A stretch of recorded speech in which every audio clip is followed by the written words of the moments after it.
how do you talk in 10 minutes about 2 years of planning, 71 days on the road, 59 days in a bicycle seat, 60-plus hotels where you got to load and unload the van every day. We went through 14 states. We covered over 3,400 miles. We actively burned over 230,000 calories. And I'm really going to be missing the fact that I'm going to have to go back to dieting because that was great. We have not done the mileage on the amount of vertical feet we climbed. All I can tell you is, in rough orders of magnitude, I think we went up from sea level to K2 about 6 times. So as we went through this trip over the last 71 days, we kind of ran into a lot of characters. And generally, it would start with, what are you guys doing? Oh, you're biking across the country. Now, this elicited 3 kinds of responses. The first is, you mean a motorcycle, right? No, we're on bicycles. At that point, it would prompt the, are you crazy, stupid, or both? And then the last one is, so why the hell would anybody want to ride a bike across the country? And that was our bingo bonus winner chicken dinner moment, because that enabled us to talk about why we were doing this. So we were able to bring the conversation to light, which was really the primary reason Tom, Ellen, Libby, Dyer, and I, and all of our drop-in buddies who are in the audience undertook this enterprise.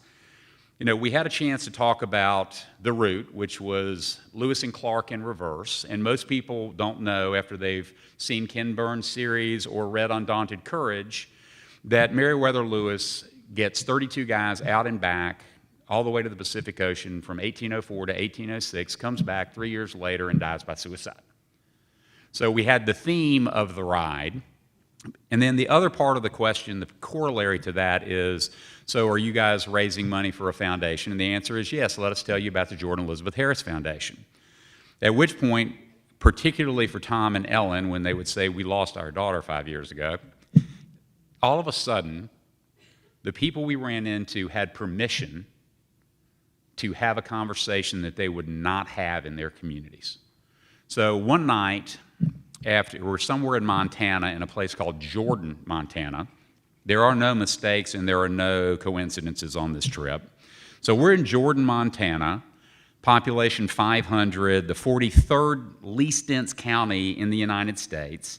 We're at a little motel that literally is 6 rooms, parking lot, and the woman that owns it is 3rd generation, and she's out front. And Ellen's engaged this woman in conversation and goes, I've had some depression issues over time. And then her husband comes back to check on us a little bit later, and for 35 minutes he talked to us about his wife's struggle with depression. Now, in a town that small, you're not going to go down to the Hell Creek Kitchen, which was the only bar and restaurant in town, and have that conversation with your neighbors and be judged by them for this. So the entire guys on bicycles riding across the country thing was truly remarkable, because it's kind of like going to Europe or going someplace on spring break and you say, hey, I'll never see them again. You have permission to do things that you ordinarily wouldn't get to do in your local home community. And it was just remarkable to hear the outpouring of these stories. The other one that is poignant in my mind is we're in Lewiston, Montana, a town of about 5,000 people. We're having dinner one night in this restaurant, and this kind of Cajun hippie-looking dude is our server for the night, and we're settling the tab. And he goes, so what are you guys doing in town? So we said, we're doing this cross-country bike ride. We're doing this for suicide and depression. And he goes, he just stops dead. And he goes, I just got back from Baton Rouge, where I buried my best friend who died by suicide last week. So this guy happened to be a bike rider, who'd have thunk it, in the state of Montana. And we're getting ready to go out the next morning in the worst weather we have had. We just ridden 85 miles to try to get in front of the front that was blowing through. So in the snow, sleet, and ice, Brad comes out with us and rides us up another 2,000 feet to get us over a hill and then comes back. But here's a guy that just was remarkably touched by what we were doing. And then the other thing I love about Lewiston, Montana is we had a buddy in Great Falls who got us on the news, and Montana's a small news state, so there's not much going on, so we were kind of a big deal. They filmed Ellen's engagement ring. They showed us pumping up tires. It was really spectacular. So, Ellen always checks to kind of figure out where donations are coming in, and all of a sudden she goes, "Oh my God, you're not going to believe this one. Here's $35 from a guy in Lewiston, Montana, who saw us stupidly riding through snow and ice and sleet down the main street of Lewiston, and sent us a donation, and the tagline said, 'Anybody stupid enough to be riding a bike in this weather deserves our financial support.'" So the next question we heard was, how in the hell do you do a 3,700, 3,500 mile bike ride? And the answer is really simple. Well, you plan for it. And it took about 2 years to get this knocked out, but the best decision we ever made was hiring Dyer Bentz, who at age 27 has ridden 20,000 miles on a bicycle. And Dyer rode from, just to give you a perspective, he rode from Prudhoe Bay, which is northern Alaska, to Tierra del Fuego, which is 14,000 miles.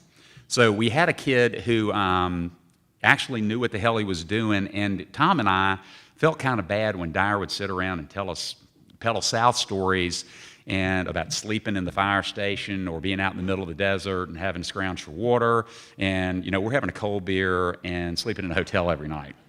So that's the first thing you do. The second thing you do is you go on and you troll for great ideas. And early in the process, I found the best advice that I've ever gotten about long-distance riding, which was from an old guy who's ridden across the country probably 15, 20 times. And he said, very simply, don't think about how far you've been. Don't think about how far you got to go. Think about what you're eating at your next snack stop. So that led us to what Tom and I call TAT, which is 20 at a time. So if you look at Tom and I, you kind of go, you're not really kind of the body type of the adventure cycling people. You all are really, again, back to the Clydesdale references, which the little teeny tiny bikers that can ride circles around us called us. And it really gets down to being able to ride small distances or short distances and then being supported. So for those of y'all that don't know what SAG is, it is not a condition of the over 40 slumping people. It stands for support and gear.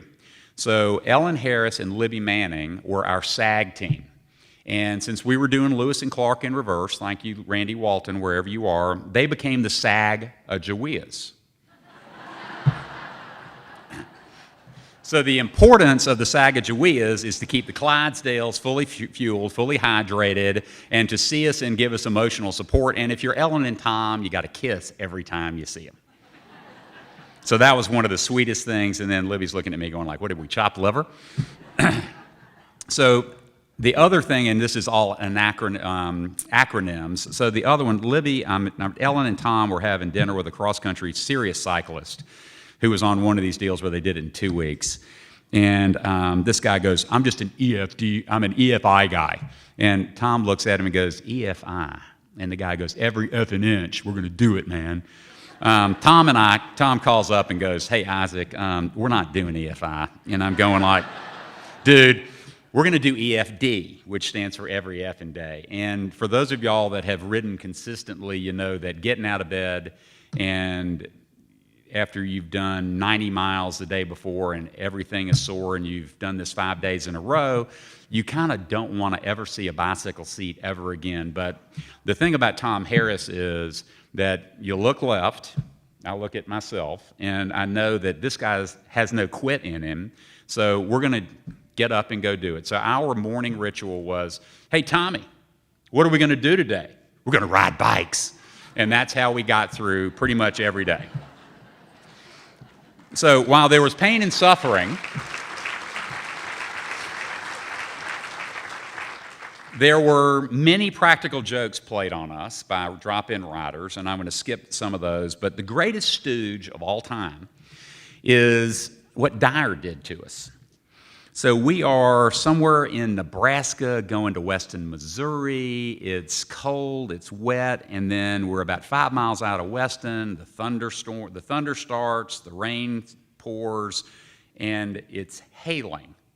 And the Sacagaweas, to their credit, were looking for us, but they were outside the 5-mile rain protocol, and we're just drowning. So they roll down the window, and they think we're doing this, but actually we're doing something else. So when we get to Weston, Missouri, charming little town, we're staying in a little bed and breakfast. We're dripping all over the front foyer of this place. This woman's extremely nice and handing us towels so that we don't ruin the floor. There's a bar, there's a Irish pub across the street. So Tom and I are all of a sudden very happy. We've got a shower, we've got a warm place to stay, we've got an Irish pub. Dyer goes, oh my God, don't forget, we've got to go downtown to Kansas City tonight to have dinner with my cousins. Tom Harris is a man of very few words. So we load up and we're following Dyer into town, and Tom turns around and looks at me and goes, could you explain to me why we're driving 50 minutes away from a perfectly good Irish pub to go downtown to downtown Kansas City and have dinner with Dyer's cousins? Not another word was spoken until we got to the restaurant. So we do what we always do. Sorry, Libby, I'm going to go ahead and say this. We went straight to the bar. And we're in the we're trying to figure out how we're going to get a beverage because this place is packed. And Dyer runs in. He couldn't find a parking place. His hair's on fire. And he goes, guys, come on to the back.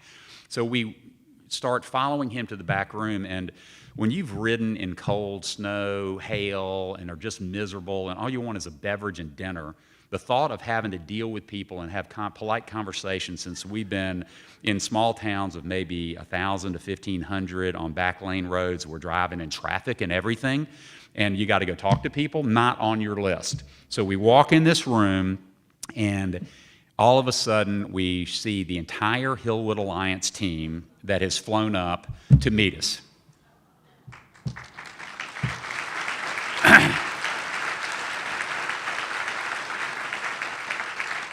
To say we were speechless would kind of be an understatement. And Tom, as stoic as he is, almost got there. And then me, who would have ever, for those of y'all that know me, for me to be weepy, I was kind of the emotional raw nerve on this trip. But I was kind of weepy when I saw everybody. So Mike Berry and the Hillwood team and all of you guys and Ross Jr. for sending the plane, to have that level of support at the halfway point was just, just overwhelming. The last part of this is gratitude. And I would like to start, weepy, with our drop-in riders. So while the lights are low, the drop-in riders were the people that joined us along the way. So we had the first group that joined us from basically Portland to Missoula, Montana. Then we had another group that started from Kansas City and got us to St. Louis. So in the audience today, I would like to recognize the Hip Kids. And these were all the young Hillwood bikers. Toby, Kelsey, Todd, John, and Dustin, can you guys stand up wherever you are and give these guys a round of applause?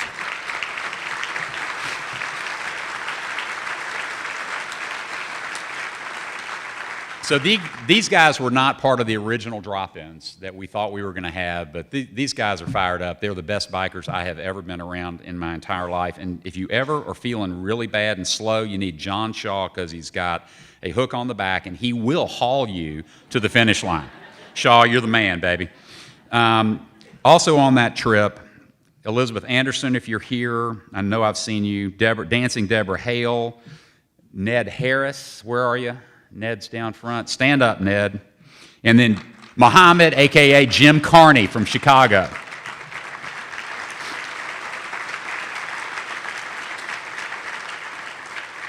So the five of us are generally by ourselves on two-lane roads, staying in really crappy hotels or motels. And the question of the day would be, is this going to be a place that has a corridor, or are we just backing the van right up to the room?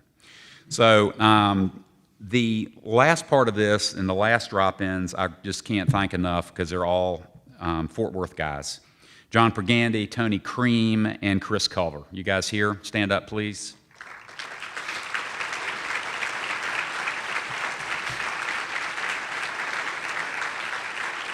So these folks deserve more credit, because in their 5 or 6 days with us, they had the crappiest weather we had on the entire trip. Got to tell you, it was terrible. I can't, for those of y'all that have been following us on social media or texting or calling or checking in, you do not have any idea how much it meant for you all to follow us on this deal. And the support and the love that we felt as a team just got us through every day.